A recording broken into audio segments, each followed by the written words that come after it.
Hello everybody. In this video, we will run a correlation analysis in SPSS using a real dataset. I'll guide you through every step, from clicking the right buttons to interpreting the final matrix.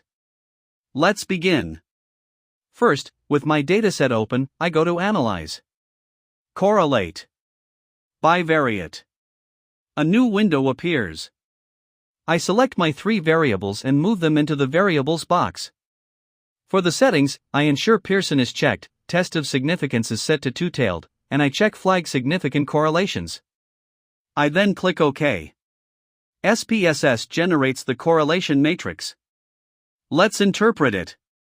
This table shows the relationship between every pair of our variables. The number in each cell is the correlation coefficient, ranging from -1 to +1. A number close to +1 is a strong positive relationship.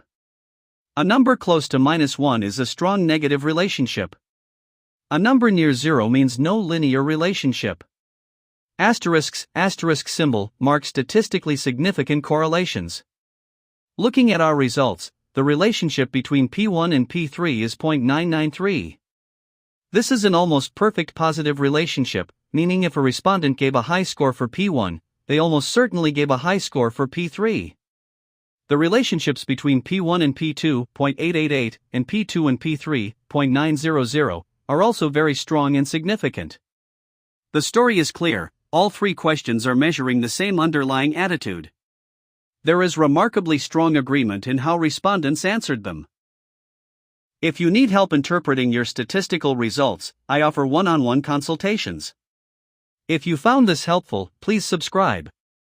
Our next video will cover regression analysis. Thank you for watching.